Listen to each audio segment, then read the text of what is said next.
Hello दोस्तों, स्वागत है आपका एक और नई इंफॉर्मेटिव वीडियो में। साइंस के महान साइंटिस्ट अल्बर्ट आइंस्टाइन का कहना था कि science with religion is lame and religion without science is blind. तो अगर ये दोनों भी एक दूसरे के साथ नहीं जा सकते तो क्या हमें इन दोनों में से किसी एक को चुनना चाहिए? अगर हाँ तो वो क्या होगा? जरा रुको, कोई भी साइड चुनने से पहले जरा ये सुनो। नासा के साइंटिस्ट का ये कहना था कि यूनिवर्स का जन्म एक बड़े एक्सप्लोजन से हुआ था, लेकिन हिंदुइज्म का कहना है कि ब्रह्मांड का जन्म ब्रह्म जी ने एक कमल की रचना से किया था। तो इन दोनों में से वो कौन है जो प्रूफ के आधार पर दावा करता है और वो कौन है जो महज मान्यता के आधार पर? साइंस और रिलीजन में कौन है सही और कौन गलत? सही और गलत से याद आया कि नेपाल में हर साल घड़ीमाई फेस्टिवल में 2,50,000 जानवरों की बलि चढ़ाई जाती है, लेकिन साइंस के कई सारे एक्सपेरिमेंट में भी तो कई सारे जानवरों को मार दिया जाता है या फिर अपाहिज बना दिया जाता है। तो अगर दोनों खूनी है तो इनमें से सही कौन है और गलत कौन? हम तो ये जानते हैं कि दोनों भी इम्पोर्टेंट है, पर इन दोनों में से कौन ज्यादा इम्पोर्टेंट है? हम इन दोनों को हेड ऑन हेड फेस कराएंगे और सारे सवालों के जवाब ढूंढ के निकालेंगे इस वीडियो में, जिसका नाम है साइंस वर्सेस रिलीजन। सबसे पहले हम इन दोनों की फाइट कराते हैं यूनिवर्स के निर्माण को लेकर।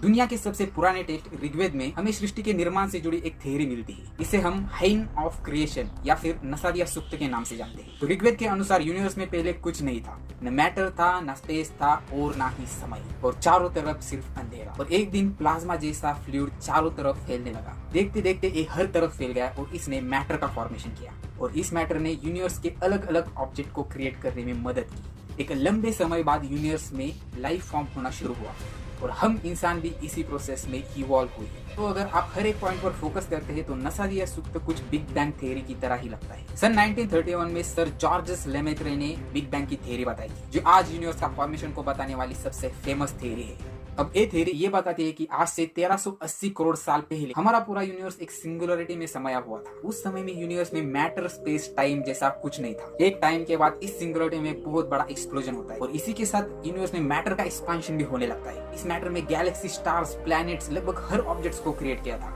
और उसका एक्सपांशन अब भी चल रहा है। आज से करीब 457 करोड़ साल पहले सोलर नेबुला से हमारा सोलर सिस्टम बना और 454 करोड़ साल पहले हमारी अर्थ का निर्माण हुआ। साइंटिस्ट का ये कहना है कि धरती पर सबसे पहले लाइफ की शुरुआत आज से करीब 377 करोड़ साल पहले हुई थी, जबकि हम इंसान आज से करीब 3 लाख साल पहले ही आए हैं। दोस्तों, अगर बात साइंस वर्सेस रिलीजन की आती है तो ये दोनों हर वक्त एक दूसरे के खिलाफ जाते हुए नजर आते हैं। हालांकि बिग बैंग थ्योरी देने वाले जॉर्जस लेमेत्रे बेल्जियम में कैथोलिक चर्च के प्रीस्ट हुआ करते थे। हालांकि उनका हमेशा से साइंस में बहुत ही दिलचस्पी था। वैसे आप जानते हो कि क्रिश्चियनिटी के अनुसार ये यूनिवर्स कैसे बना? क्रिश्चियन के धार्मिक ग्रंथ बाइबल में यूनिवर्स के निर्माण को लेकर एक कहानी बताई जाती है। उसमें कहा गया है कि गॉड ने इस यूनिवर्स को 6 दिनों में बनाया था। पहले दिन गॉड ने लाइट का क्रिएशन किया था और दूसरे दिन आसमान को बनाया था। तीसरे दिन डेजर्ट, ओशन और प्लांट बनाए गए थे और चौथे दिन सूरज, चांद और सितारे। 5वें दिन सबसे पहले ओशन में रहने वाले क्रिएचर को बनाया था और फिर हवा में उड़ने वाले क्रिएचर, और 6वें और आखिरी दिन में जमीन पर रहने वाले क्रिएचर्स को बनाया था, और अंत में एडम और ईव नाम के 2 इंसानों को बनाया था। इस्लाम में भी हमें यूनिवर्स के क्रिएशन को लेकर कुछ ऐसी स्टोरी देखने को मिलती है। इस्लाम के धार्मिक ग्रंथ कुरान के अनुसार अल्लाह ने यूनिवर्स को पहले 6 दिनों में बनाया था, पर इन 6 दिनों का मतलब हमारे नॉर्मल 6 दिन नहीं है। कुरान में इनके एक दिन को हमारे 50,000 ईयर्स के जितना बताया गया है। चलिए बात करते हैं हिंदुइज्म की। दोस्तों, हिंदू धर्म में यूनिवर्स के क्रिएशन को बहुत ही नॉर्मल तरीके से बताया गया है। हिंदू के रिलीजियस टेक्स्ट के अनुसार हर एक यूनिवर्स का जन्म ब्रह्मा के जन्म के साथ होता है और उनकी मृत्यु के साथ ही उनका विनाश हो जाता है। हम जिस यूनिवर्स में रहते हैं वो एकमात्र यूनिवर्स नहीं है, बल्कि सृष्टि में इनफाइनाइट यूनिवर्स है और हर एक यूनिवर्स का क्रिएशन एक ब्रह्मा करता है। ब्रह्मा का जन्म भगवान विष्णु की नाभि से खिले हुए कमल से होता है और हर एक ब्रह्मा की उम्र 100 साल की होती है, यानी कि 100 वर्ष, और ये 100 साल इंसानों के 100 सालों से कई ज्यादा है। हिंदुइज्म में लाइफ को 4 युगों में डिवाइड किया है, जो कि है सतयुग, त्रेता युग, द्वापर युग और कलयुग। इन 4 युगों की टोटल लेंथ 4.2 मिलियन ईयर्स होती है और ऐसे 1000 युग बीत जाने पर ब्रह्मा का एक युग खत्म होता है। हिंदुइज्म के अनुसार हमारे यूनिवर्स को बने 155.5 ट्रिलियन ईयर्स हो चुके हैं, यानी अभी भी यूनिवर्स की आधी लाइफ बची हुई है। दोस्तों, अगर आपको ये वीडियो इन्फॉर्मेटिव लग रही है तो वीडियो को लाइक करना ना भूलना। आज हमारे समाज में 2 प्रकार के लोग देखने को मिलते हैं। एक वो जो पूरी तरह भगवान को मानते हैं और दूसरे वो जो बिल्कुल भी भगवान पर विश्वास नहीं करते और पूरी तरह साइंस पर विश्वास करते हैं। पहले हम रिलीजन और साइंस का ओरिजिन निकालते हैं कि ये सब शुरू कहाँ से हुआ। आज से हजारों सालों पहले जब इंसान ग्रुप में रहने लगे तब समाज को सही ढंग से चलाने के लिए कुछ नियम और कानून बने। कुछ विद्वान लोगों ने और ऋषि मुनियों ने जो ज्ञान हासिल किया उसे किताबों में लिखकर हमारे समाज को दिया, जिसमें बताया गया है कि इस दुनिया का निर्माण कैसे हुआ और इंसानों को किस प्रकार का जीवन जीना चाहिए, कौन सा कर्म करना सही है और कौन सा गलत, और सही काम करने पर कौन सा फल मिलेगा और गलत काम करने पर क्या सजा मिलेगी। अगर धर्म को हम सिर्फ यहाँ तक देखें तो कुछ गलत नहीं था, लेकिन तब एंट्री होती है साइंस की, जो कि अपने जन्म से ही रिलीजन को टक्कर देता आ रहा है। सबसे पहला और बड़ा झटका रिलीजन को तब लगा जब गैलीलियो ने दूरबीन की खोज करके दुनिया को ये बताया कि दुनिया गोल है और सभी ग्रह सूरज के चक्कर लगाते हैं, जबकि बाइबल में ये बताया था कि सारे ग्रह और तारे पृथ्वी की परिक्रमा करते हैं। और इसी वजह से गैलीलियो को नास्तिक बताकर उन्हें कड़ी सजा दी गई। पर ये तो साइंस का पहला कदम था जिसे लोगों को सोचने पर मजबूर किया। नहीं, इस प्रकार की बहुत सारी गलतियां बाइबल, कुरान और गीता में है, क्योंकि इन्हें लिखे हजारों साल हो चुके हैं और अब इंसान इतना नादान नहीं रहा जो इन बातों को सच माने। हिंदू धर्म में ये बताया गया है कि हमारे सौर मंडल में 9 ग्रह है और साइंस के हिसाब से सिर्फ 8, और वो भी प्रूफ के साथ। इतना ही नहीं, ये जो 9 ग्रह है इनमें सूरज, चंद्रमा, राहु और केतु भी काउंट किए गए हैं। बल्कि सूरज एक तारा, चांद एक उपग्रह और राहु केतु तो मैंने कहीं सुने भी नहीं। हिंदुइज्म में सूरज का एक पुत्र बताया गया है जिसका नाम कर्ण है, और चांद का रंग भगवान गणेश के शाप से उड़ गया है, और शनि तो बहुत भयानक ग्रह है, जिसके पीछे पड़ा वो तो गया। ऐसी बहुत सी गलतियां हिंदुइज्म में मिलेगी जिन पर विश्वास करना नामुमकिन है। अब ईसाई धर्म की कुछ गलतियों के बारे में जानते हैं। ईसाई धर्म कुछ इस्लाम जैसा ही है, क्योंकि दोनों की शुरुआत अरब में हुई थी और सबसे पहले ईसाई और बाद में इस्लाम अरब में आया, इसलिए दोनों की गलतियां भी कुछ सेम है। और इस्लाम ने बताया कि सबसे पहले धरती पर एडम आया, जबकि ईसाई में सबसे पहले एडम और ईव सबसे पहले आए थे। इसका मतलब हम सब लोग एडम और ईव की संतान हैं। और साइंस हमें इसके विपरीत ये बताता है कि सेम ब्लड के रिलेशन ज्यादा ठीक बच्चे नहीं पैदा करता। इसका मतलब कि अगर भाई बहन ही आगे जनरेशन बढ़ाएंगे, इनमें जेनेटिक डिसऑर्डर आ जाएंगे और बच्चे अपाहिज पैदा होंगे। कुरान में ऐसा बताया गया है कि ये किताब अल्लाह ने भेजी है, पर ये दावा बिल्कुल गलत है। कुरान को 6वीं शताब्दी में मोहम्मद ने लिखा था, जो कि अरबी भाषा में था। कुरान की कुछ लाइन को पढ़ते ही समझ आता है कि कुरान अल्लाह की नहीं, मोहम्मद की सोच है। कुरान में लिखा है कि अल्लाह ने 2 हाथों से पृथ्वी और स्वर्ग को पकड़ रखा है। कुरान और बाइबल में लगभग सारी गलतियां सेम है। बाइबल कहती है कि प्रकाश पहले दिन बनाया गया, और जबकि सूरज चौथे दिन। साइंस के हिसाब से प्रकाश हमें सूरज से मिलता है, पर लेकिन प्रकाश सबसे पहले कैसे आया?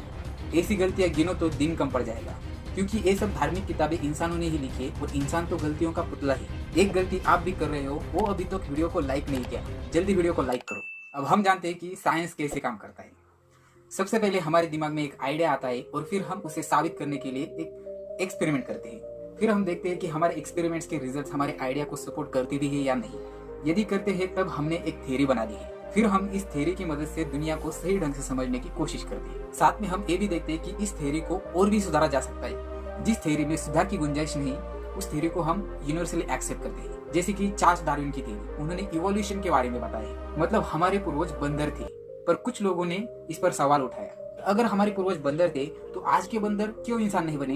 अब कुछ साइंटिस्ट ये कह रहे हैं कि हम बंदर नहीं, बंदर जैसी अलग प्रजाति है। पर साइंस इस प्रकार के दावे ऐसे ही नहीं करता, बल्कि हमें हड्डियों के पुख्ता सबूत मिले हैं कि कैसे हम इंसान बदल रहे हैं। आज भी हम बदल रहे हैं, पर बदलाव की रफ्तार बहुत धीरे है। पर सवाल ये है कि हमें साइंस पर विश्वास रखना चाहिए या धर्म पर? कुछ लोगों का कहना है कि साइंस हमें भ्रमित कर रही है और हमें धर्म के खिलाफ भड़का रही है। जो लोग ज्यादा पढ़ लिख लेते हैं उनका धर्म से विश्वास उड़ जाता है। पर क्या ये सही है? मेरे हिसाब से साइंस और धर्म, इन दोनों का उद्देश्य हम इंसान को अच्छा इंसान बनाना ही है।